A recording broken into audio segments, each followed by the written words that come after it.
آج کی ویڈیو میں ہم فاتح بیت المقدس سلطان صلاح الدین ایوبی کے خاندان کی بات کریں گے، جنہیں ہر دور میں ایک بہترین سلطان اور کمانڈر مانا جاتا ہے، اور جنہوں نے خون ریزی کی بجائے پرامن طریقے سے فتوحات کو ترجیح دی، اور اسی وجہ سے ان کے دشمن بھی ان کی تعریف کرنے پہ مجبور تھے۔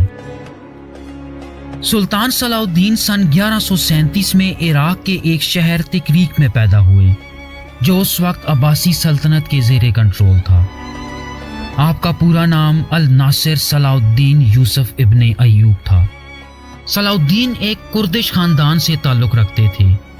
آپ کے والد کا نام نجم الدین ایوب تھا اور آپ کے چچا اسد الدین شیرکو تھے۔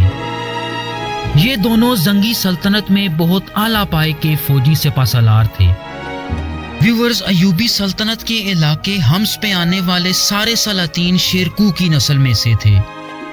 سلطان صلاح الدین ایوبی کے دادا کا نام شادی ابن مروان تھا۔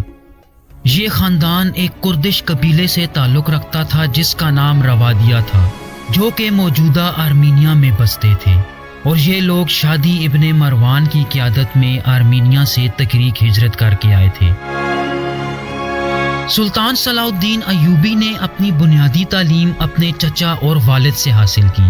اس کے ساتھ ساتھ وہ شیخ عبد القادر جیلانی سے بھی بہت زیادہ متاثر تھے۔ انہیں عربوں کی تاریخ، شجرہ نسب اور عربی گھوڑوں کی نسلوں میں بہت زیادہ دلچسپی تھی۔ وہ کردش کے علاوہ عربی، ترکش اور فارسی زبان بھی بولتے تھے۔ جہاں تک ان کی جنگی صلاحیت کی بات ہے تو وہ اپنے چاچا شیرکو سے بہت زیادہ متاثر تھے، جو اس وقت دمشق اور حلب میں زنگی سلطنت کے امیر تھے۔ یہی وجہ تھی کہ انہوں نے اپنے چچا کے زیر کنٹرول زنگی فوج میں شمولیت اختیار کر لی۔ تاہم کئی تاریخ دان یہ دعویٰ بھی کرتے ہیں کہ وہ اپنی تعلیم کے دوران فوج میں شمولیت کی بجائے مذہبی علوم میں زیادہ دلچسپی رکھتے تھے۔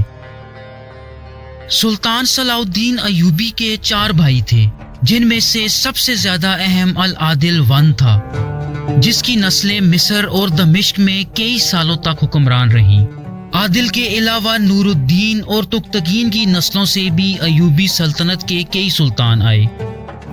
توران شاہ اس لیے بھی سب سے زیادہ اہمیت کا حامل تھا کہ اس نے حجاز اور یمن کے علاقوں پہ حکمرانی کی، یعنی یہ مکہ اور مدینہ کے شہروں کا گورنر بھی رہا۔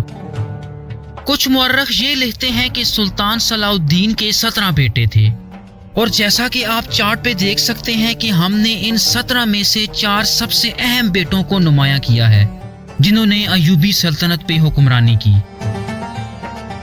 زنگی بادشاہ نور الدین نے صلاح الدین اور ان کے چچا شیرکو کو ایک فوج کے ساتھ مصر میں فاطمی سلطنت میں بھیجا، جہاں پہ ایک خانہ جنگی ہو رہی تھی، اور اسی خانہ جنگی نے ان کی مداخلت کو دعوت دی۔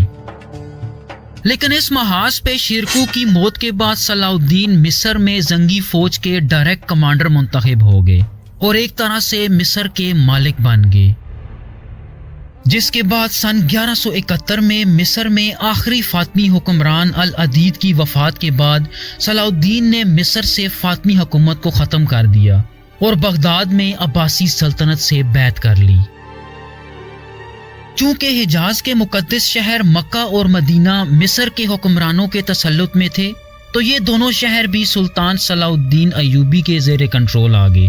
اسی وجہ سے سن 1171 میں صلاح الدین نے اپنے بھائی توران شاہ کو یمن اور حجاز کے علاقوں پہ امیر بنا کے بھیجا۔ سن 1174 میں نور الدین زنگی کی موت نے شام پہ حملوں کا رستہ کھول دیا۔ سلطان صلاح الدین نے نور الدین کی بیوہ عصمت الدین خاتون سے شادی کی اور دمشق کے گورنر کی درخواست پہ اس شہر میں بھی داخل ہو گئے اور یوں شام پر بھی قبضہ کر لیا۔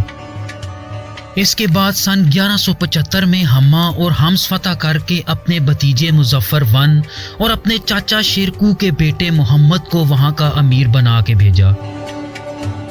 سن 1183 میں انہوں نے حلب کا شہر بھی فتح کر لیا۔